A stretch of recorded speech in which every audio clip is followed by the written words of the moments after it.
శ్రీమాత్రే నమ. జై గురు దత్తాత్రేయ నమ. ఈ వీడియోలో మనం కర్కాటక రాశి వారికి మొదటి త్రైమాసిక ఫలితాలు తెలుసుకునే ప్రయత్నం చేద్దాం. అంటే జనవరి నుంచి మార్చి 31 వరకు ఈ 3 నెలలు కర్కాటక రాశి వారికి ఏ విధంగా ఉంటుంది, ఏ విధంగా వీళ్ళు ఫైనాన్స్ ప్లానింగ్ చేసుకోవాలి అన్న విషయాలు ఈ వీడియోలో పరిశీలిద్దాం. ప్రధానంగా ఈ కర్కాటక రాశి వారికి గురువు 12వ స్థానంలో సంచరించడం జరుగుతుంది. అయితే ఇప్పుడు ఈ మార్చి 14వ తారీఖు నుంచి ఈ గురుగ్రహం వక్ర గమనం విడిచిపెట్టి రుజు మార్గంలోకి రావడం జరుగుతోంది. సో ఈ కారణం వల్ల ఏంటంటే ఈ రాశి వారికి కొన్ని ఫలితాలు కంపల్సరీగా జరిగే అవకాశం ఉంది. అంటే ఒక కన్ఫ్యూజ్ నుంచి బయటపడి స్థిరంగా ఒక నిర్ణయం తీసుకొని ఆ విషయంలో ముందుకు వెళ్ళడానికి ఈ ప్రయత్నాలు జరుగుతుంటాయన్నమాట. ఇప్పుడు ఈ కర్కాటక రాశి వారికి గురువు 9వ స్థానాధిపతి, భాగ్యాధిపతిగా 1000 స్థానంలో ఉన్నాడు. అంటే విదేశ ప్రయాణం చేయాలి, విదేశంలో ఉన్నటువంటి పిల్లల్ని కలుసుకోవడం కానీ, అక్కడ ఏదైనా ఉద్యోగ ప్రయత్నాలు చేసుకోవడం, అంటే ధన సంపాదించే మార్గాలు అన్వేషించడానికి ప్రయత్నాలు జరుగుతూ ఉంటాయి కామన్గా ఇప్పుడు. అయితే ఇక్కడ వక్రించిన గురుగ్రహ ప్రభావం వల్ల చాలా కన్ఫ్యూజ్ స్థితి ఉంటుందన్నమాట. అసలు నిజంగా అక్కడికి వెళదామా వద్దా, వెళ్తే అక్కడ ఎలా ఉంటుంది, అక్కడ ఏమైనా ఉపయోగం ఉంటుందా, ఇలాంటి అనేక రకాల సందిగ్ధంలో మీరు ప్రయత్నం విరమించుకోవడం కానీ వాయిదా వేసుకోవడం కానీ జరుగుతుంటుంది. మరికొన్ని సందర్భాల్లో మీరు ఏదైనా పాస్పోర్టు వాటి కోసం వీసా కొరకు ప్రయత్నం చేస్తే అది రిజెక్ట్ అవ్వడమో హోల్డ్లో ఉండడమో జరిగే అవకాశం ఉంది. మరి ఈ కారణాల వల్ల ఏంటంటే ఈ ప్రయాణాలు వాయిదా పడుతూ ఎప్పుడైతే మనకి మార్చి 14 దాటిందో ఆటోమేటిక్గా గురువు రుజుమార్గంలోకి రావడంతో మీ యొక్క ప్రయాణానికి డేట్ ఫిక్స్ చేసుకోవడం జరుగుతూ ఉంటుంది. కన్ఫర్మేషన్గా వెళ్ళాలని నిర్ణయానికి రావడం జరుగుతూ ఉంటుంది. అక్కడ ఉన్నటువంటి పరిస్థితులు కూడా మీకు అనుకూలంగా మారడం వల్ల ఫ్యూచర్లో అంటే మీరు అక్కడికి వెళ్ళిన తర్వాత మీ యొక్క ప్రయాణం కానీ, దాని తర్వాత అక్కడ పరిస్థితులు కానీ, అక్కడ ధన సంపాదించే విషయాలు కానీ ఇవన్నీ కూడా మీకు అనుకూలంగా మారడం జరుగుతూ ఉంటుంది. ఎప్పటి వరకు ఇంచుమించుగా మే నెలాఖరు దాకా కూడా ఈ పరిస్థితి ఉంటుంది. దాని తర్వాత కూడా మీ గురువు ఫేవర్గా ఉన్నాడు. అయితే ఇప్పుడు పర్టికులర్గా విషయం ఏంటంటే మీరు ఇటువంటి ప్రయత్నం ఏర్పాట్లు ఏమైనా చేసుకుంటే మార్చి 14 తర్వాత చేసుకోవచ్చు. దాంతోపాటుగా 6వ స్థానాధిపతిగా 1000 స్థానంలో ఉన్నాడు. ఇది ఒక విధంగా చెప్పాలంటే ఏదైనా పెద్ద మొత్తంలో స్థిరాస్తి కొనాలన్నా, వ్యాపారంలో పెట్టుబడి పెట్టాలన్నా, లేదంటే ఏదైనా ఒక ముఖ్యమైనటువంటి పని, ఏదైనా ఒక దేవాలయం కట్టించాలి, లేదంటే ఒక గృహం కట్టించాలి, ఒక ఫ్యాక్టరీ నిర్మించాలి అన్నటువంటి పరిస్థితుల్లో కూడా కొంత సందిగ్ధత ఉండడం జరుగుతూ ఉంటుంది. అది మీకు మార్చి 16తో కన్ఫ్యూజ్ పోయి డైరెక్ట్గా ఒక నిర్ణయం తీసుకొని ఏదో ఒక స్థిరాస్తి కొనే ప్రయత్నం చేయడం కానీ, ఒక ధార్మిక కార్యక్రమం కొరకు మీరు ధనాన్ని వెచ్చించడం కానీ జరిగే అవకాశం ఉన్నది. దాని తర్వాత ప్రధానంగా ఇక కుజుడే ఈ రాశి వారికి ప్రధానంగా యోగకారకుడు అవుతూ ఉంటాడు.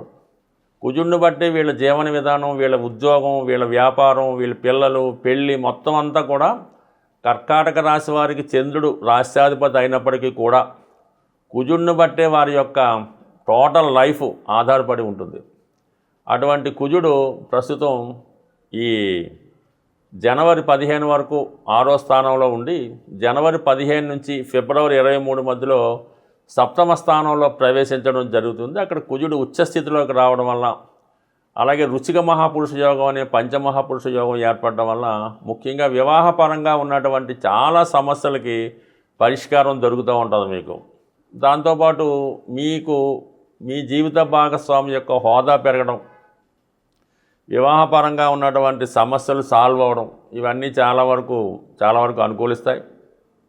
అలాగే ఫిబ్రవరి 23 తర్వాత అష్టమ స్థానంలోకి కుజుడు రాబోతున్నాడు.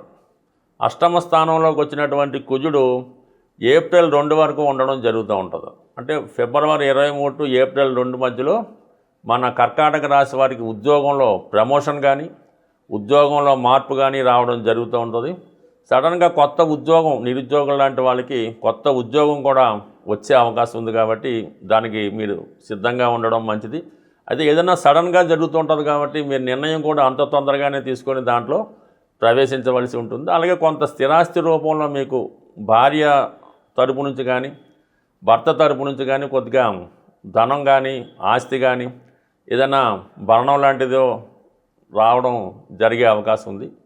దాంతోపాటుగా ప్రధానంగా శుక్రుడు ఈ ఫిబ్రవరి 14తో శుక్రమౌఢ్యం నుంచి వస్తున్నటువంటి శుక్రుడు మార్చి 1వ తారీఖున 9వ స్థానంలోకి ఉచ్ఛలోకి రావడం జరుగుతుంది.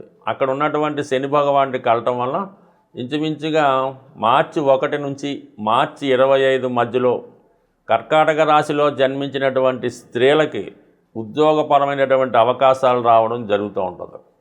అలాగే వివాహపరంగా ఉన్నటువంటి సమస్యలు తొలుగుతాయి. కొత్త వివాహ సంబంధాలు చూస్తున్న వారికి, కొత్తగా వివాహం కొరకు ఎదురు చూస్తున్న వారికి కంప్లీట్గా ఈ నెలలో వివాహం నిశ్చయం జరుగుతూ ఉంటుంది.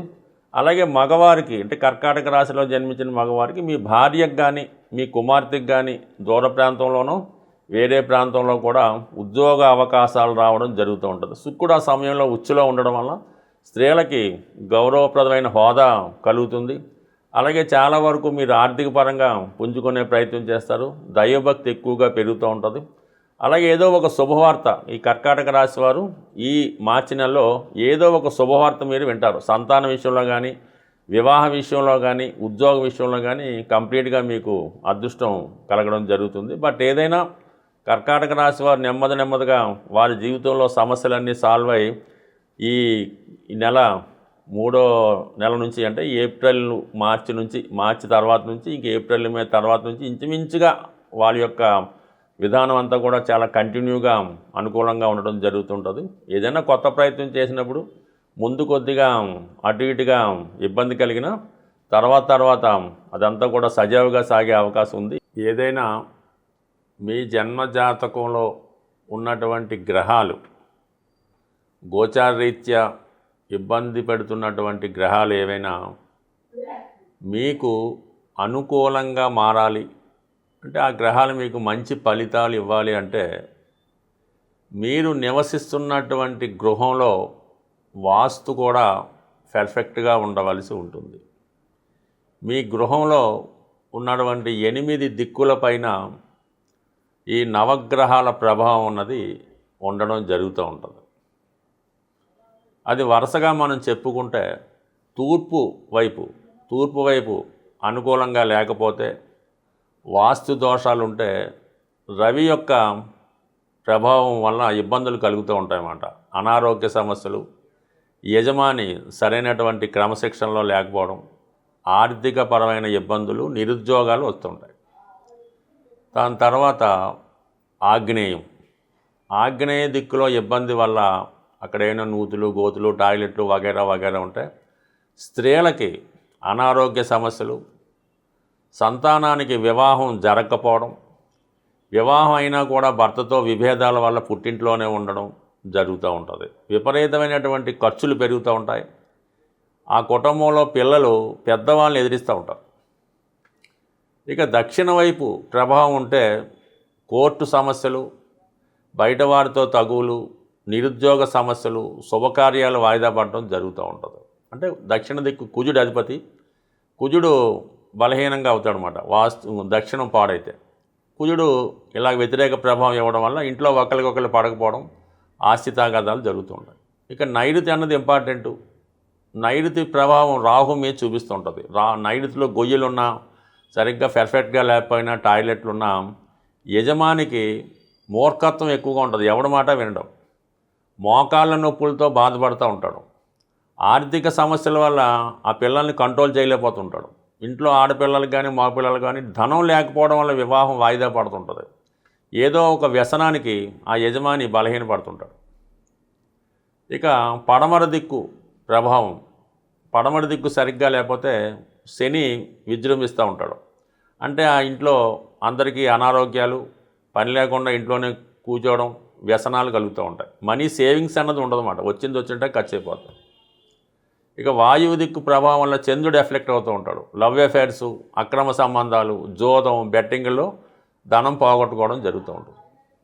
ఇక ఉత్తరం అనుకూలంగా లేకపోతే బుధగ్రహం ఇబ్బంది పడతాడు అనమాట. నిరుద్యోగ సమస్యలు, వ్యాపారంలో నష్టం, అలాగే చదువు సరిగ్గా రాకపోవడం, సబ్జెక్టులు ఉండిపోవడం, పిల్లల మాట వినకపోవడం, సరిగ్గా వాళ్ళు చదవలేకపోవడం, చదువుకున్న పాస్ అవ్వకపోవడం, ఇటువంటి ఇబ్బందులు కలుగుతూ ఉంటాయి.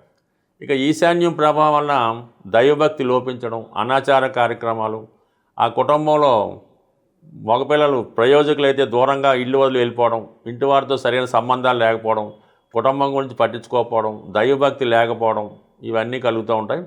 మరి ఈశాన్య ప్రభావం అటు కేతువు అటు గురువు మీద రావడం జరుగుతుంటుంది. అలాగే సంతానం కూడా కలగకుండా దంపతులు ఇబ్బంది పడుతూ ఉంటారు. అందువలన మీ జాతకం సరిగ్గా ఉన్నా, ఆ గ్రహాలు కరెక్ట్గా ఉన్నా, అవి మంచి ఫలితాలు ఇవ్వాలంటే మీరు నివసిస్తున్నటువంటి గృహం కూడా పర్ఫెక్ట్గా ఉంటే ఆ ఫలితాలు మీకు తొందరగా రావడం జరుగుతూ ఉంటుంది. బట్ ఏదైనా ప్రతిదానికి ఒక పరిష్కారం ఉంటుంది. సరిగ్గా జాతకాన్ని పరిశీలించి, గృహాన్ని కూడా పరిశీలించి పర్ఫెక్ట్గా దాన్ని సరి చేసుకుంటే ప్రతి సమస్య తొందరగానే ఇంచుమించుగా ఒక 2 నెలలు 3 నెలల్లోనే పరిష్కారం అవడం జరుగుతూ ఉంటుంది. స్వస్తి.